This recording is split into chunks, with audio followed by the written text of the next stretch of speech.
Hello everyone, কেমন আছো সবাই? আশা করছি সবাই খুব ভালো আছো, আমিও খুব ভালো আছি। আর দিয়ে দেখো, আমি গিয়েছিলাম আমার মামার বাড়িতে। তো বিগত 10 বছর পর মামার বাড়িতে গিয়ে এতটা আনন্দ পেয়েছি, মানে মা, মাসি, আমি, ভাই, মামা সবাই মিলে গিয়েছিলাম। আমি ছিলাম ওখানে 2 দিন। আর এর আগে মানে এভাবে থাকা হয়নি, আর মানে দিদা মারা যাওয়ার পর থেকে তো আর সেভাবে যাওয়া হয়নি। আর দাদু মারা গেছে রিসেন্ট, তোমার 2-3 মাস মনে হয় হলো।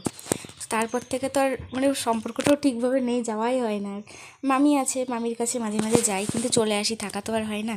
তো দেখো, আমি রাত্রেবেলায় ডিম রান্না করছি, আর দাদুর কড়াই তো ওই জন্য ওরকম দেখতে লাগছে। আর এই যে দাদুদের বাড়িটা দেখো, আগেকার দিনের প্রচুর পুরনো বাড়ি, রং টং সব চটে গেছে, আর সেই উপরে কি তীরে বর্গা না কি বলে ওই দেওয়া আছে। আর এই যে আমার মামা বসে বসে আমার রান্না করা দেখছে, আমি কি রান্না করছি তাই দেখছে। আমি তো ডিম রান্না করছি। আর দেখো, এই যে আমার একটা বুনি, আর এই যে একে দেখতে পাচ্ছ, এই মঙ্গল গ্রহের প্রাণী, বুঝেছো তো? যখন কাজ পায় না তখন এইরকম করে, বালি নিয়ে ঘাটে, দুলু নিয়ে ঘাটে, এটাই ওর কাজ। ও এই দেশের না, মানে এই পৃথিবীরই না, অন্যরকম মানুষ। তো এই যে আমার দাদুদের পুরো বাড়িটা এরকম লাগে। আর এই যে আমার দাদু, এইটা। আর দাদু এখানেই থাকে, আমার মুখ টুকু করে নেবো হালনিটা, মানে চৌকিটাতে। আর এই যে আমরা সবাই মিলে সকালবেলায় চা খাচ্ছিলাম। আর দেখেছো, দুই বোনের মধ্যে ভাবটা দেখো, কত ভালোবাসা। দুজন মিলে বসে বসে দুজন ফোন দেখছে। আমারও যদি একটা বোন থাকতো। তো যাই হোক, আমি ভিডিও করছিলাম, মাসি ভেবেছে হয়তো আমরা ফটো তুলছি, তো পরে আবার ফটো তুলেছি, মাসি পোজ দিচ্ছিল। তো মা এই যে সকালবেলায় আলুর তরকারি করছে, গভীর ভাবনার মধ্যে ডুবে গেছে। আর এই যে দেখতে পাচ্ছ, ফোন ঘাটছে, ফোনে ফ্রি ফায়ার খেলছে।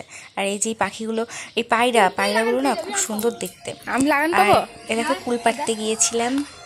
তো এই মঙ্গল গ্রহের প্রাণীটা প্রচুর হাসছিল, আমি কুল পাড়তে যাচ্ছিলাম, তা নোংরা ছিল তাই।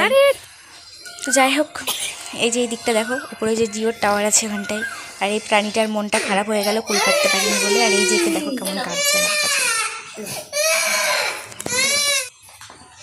আর সকালবেলায় দেখো আমাদের মুড়ি আর আলুর তরকারি ছিল। আর ছাদে উঠে দেখছিলাম মাসিরা জল দিচ্ছিল ফুল গাছে। দেখো, ঘুরে বেড়াচ্ছি মামার বাড়ি গিয়ে আনন্দে। আর একে তো আমি না খাইয়ে দিলে কোনো মতে খাবে না। ওর মাকে বলছে, হয় দিদি খাইয়ে দেবে, নইলে আমি খাবো না। তো খাবার নিয়ে আমার কাছে আসতে আমি খাইয়ে দিচ্ছি। আর এরা খাবো না, মসুর ডাল খাবে না, ঠাকুর ছিল আমার মামা। তেজপাতা যে ওখানে ছিল, যে দেখলাম রান্না করতে গেলে। তো আমাদের কাছে না আছে শিল, না আছে আমানদিস্তা, আর না আছে মিষ্টি, তাই এটা আমাদের এখন ভরসা মশলা করা আছে।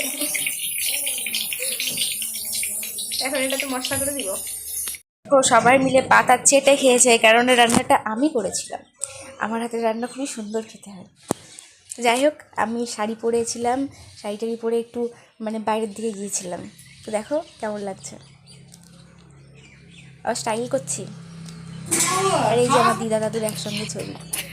আর আমি আর মা একটু গিয়েছিলাম বাইরে। আর রাত্রে দেখো মশারি কেলেঙ্কারি। মেলায় গেলে হারিয়ে যাবো তো, বিশাল মেলা। আর কি বলবো,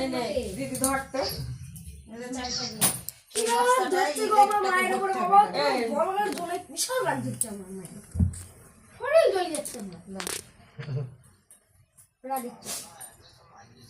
দাঁড়া দেখি, রেখে দিয়েছি, দাঁড়াও কালকে সকালে হবে।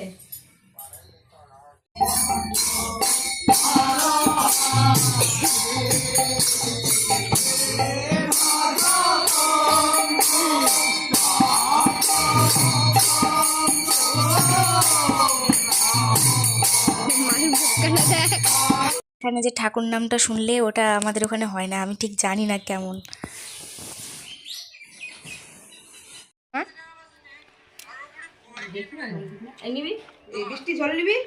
না, আমার আর কিচ্ছু লাগবে না। এবার আমরা সবাই বাড়ি চলে যাচ্ছি। তো বাড়ি যাওয়ার সময় না অনেক কষ্ট লাগে, সবারই কষ্ট হচ্ছিল। মা, মাসি তো কাঁদছিল, মাও কাঁদছিল। তো আমি যদিও এখানেই থাকবো, কারণ আমার এখানেই বাড়ি, এখানেই আমার মামার বাড়ি, দুটো একই জায়গায়। তোদের বাস স্ট্যান্ডে